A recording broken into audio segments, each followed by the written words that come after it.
Y uno de los puntos de las nuevas medidas del gobierno toca el tema de las jubilaciones. Y como te venimos contando, es uno de los puntos que genera mayor polémica en los distintos bloques. Bueno, ¿qué va a pasar finalmente con este nuevo régimen? ¿Va a quedar la ley tal cual la conocemos hasta acá?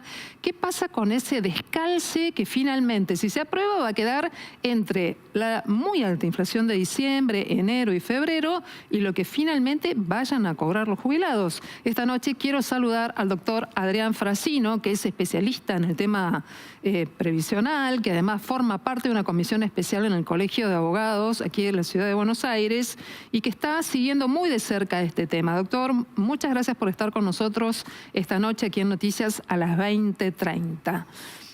¿Cree usted ¿Qué tal, Silvina? ¿Cómo estás? Muy bien. ¿Cree usted que finalmente va a haber más cambios de los que se esperan hasta aquí dentro del sistema previsional? Y sobre todo, ¿qué implica que finalmente la ley se apruebe con el actual régimen de actualizaciones? Bueno, primero y principal, lo que tenemos que analizar es cómo están los jubilados. Los jubilados están en un estado de emergencia absoluta. Nunca en la historia argentina han estado en un estado tan grande de desesperación. Estamos hablando que hoy la jubilación mínima son $80. $80 y contando porque estamos, estamos bajo un régimen de movilidad que el próximo momento va a ser en marzo. Entonces, esto significa que si algo no pasa hasta marzo, seguramente va a ser cada vez peor. El año pasado las jubilaciones perdieron mucho. En realidad vienen perdiendo en el 2017, pero el año pasado fue ya un escándalo donde fue una inflación del 211% contra un 111% de movilidad jubilatoria.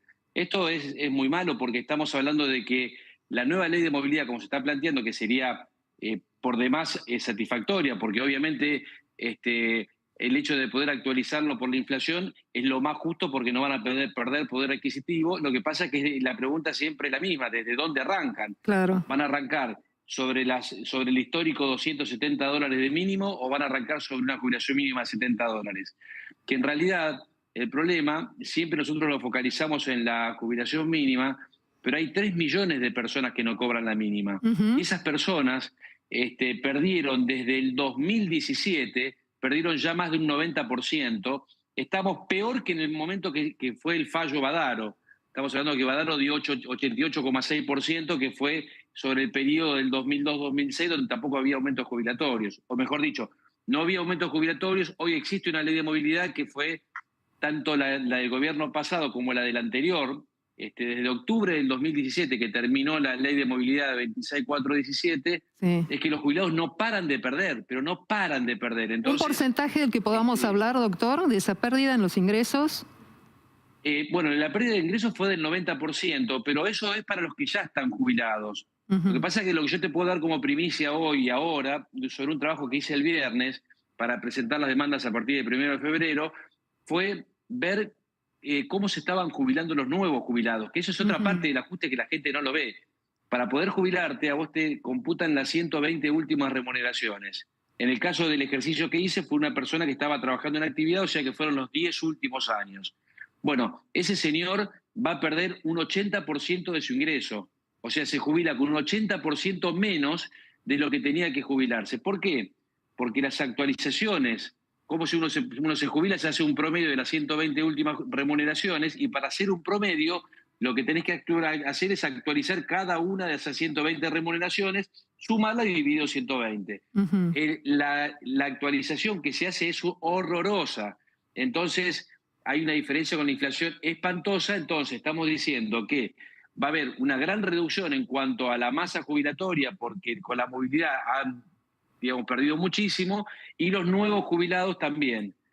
Y a eso le tenemos que sumar, para poder dar el tren fantasma completo, es cuáles son las medidas que está estudiando el gobierno para los jubilados que vienen. Entonces, se está hablando de elevar la edad de jubilaciones de la mujer, que eso podría ser más o menos razonable, discutido pero razonable, pero lo que no se puede hacer es terminar con las moratorias, porque esto haría que no se jubile más nadie en Argentina. Doctor. O sea, estamos hablando, sí.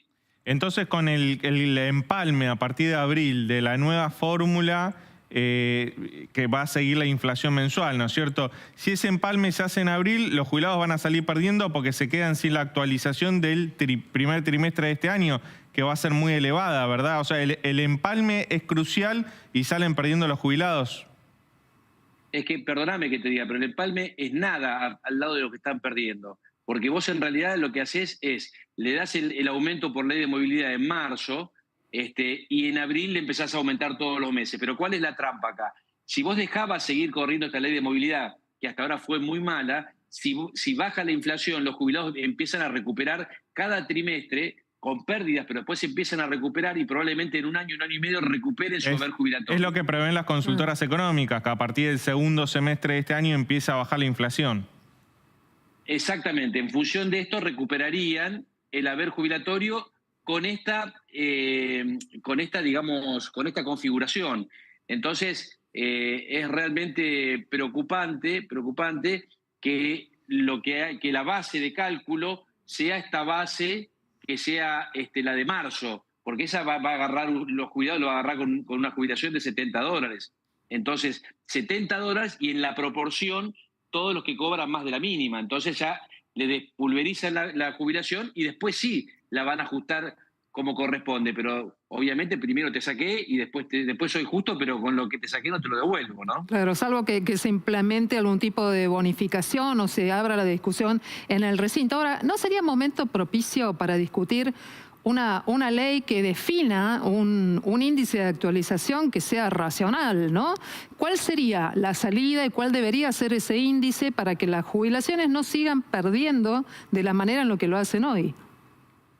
Mira, mis colegas previsionalistas, los que ayudan a los diputados y senadores a hacer las leyes de movilidad, tienen a veces cuando uno sabe demasiado termina no siendo justo. Viste que le empiezan a dar la vuelta a la curvatura del cuadrado o del círculo. Hay que ir a la calle y se recupera el sentido común. Por ahí después se vuelve a la biblioteca. Exactamente. Entonces, a ver, este problema ¿por qué es? Es porque hay inflación. Entonces, el mejor antídoto para la inflación es que te devuelvan lo que te sacó la inflación. No hace falta ser un gran técnico para darse cuenta de eso. Lo que te dicen es, vas a recuperar por el RIPTE combinado con las remuneraciones y con la recaudación y bla, bla, bla. Y finalmente, estas fórmulas son fórmulas que se hacen a propósito, sabiendo cómo terminan. Nunca se hizo una fórmula de movilidad jubilatoria para ver qué pasaba. La única que fue buena fue la del 2000, la 26417, que esa terminó desde el 2009 hasta el 2017 y los jubilados no perdieron, además ganaron versus la inflación. Después la cambió Macri, fue un desastre, no tan desastre, pero perdieron 20%. Después vino Alberto Fernández con Cristina y hicieron una explosión que los jubilados perdieron muchísimo. Así que acá hay que tratar porque esto termina siendo un genocidio, porque si yo te doy a vos $70 para que vivas un mes, te estoy matando, sobre todo porque vos trabajaste toda tu vida, aportaste, no es justo y hay millones de tratados internacionales que ha firmado la Argentina, es más, la misma Constitución lo habla, y también lo que dice el presidente, esto de la propiedad privada. La propiedad privada, las jubilaciones generan un ingreso, y ese ingreso es propiedad privada, donde pueden sacar la plata así porque sí. Muy bien, doctor Adrián Frassino, le agradecemos mucho esta conversación aquí en Noticias a las 20:30 y estamos pendientes de ver cómo se va a seguir negociando este tema antes de llegar al recinto, probablemente esta semana en el marco de la discusión de la ley Ómnibus. Buenas noches y muchas gracias. Bueno, muchas gracias y esperemos que... Y en este marco...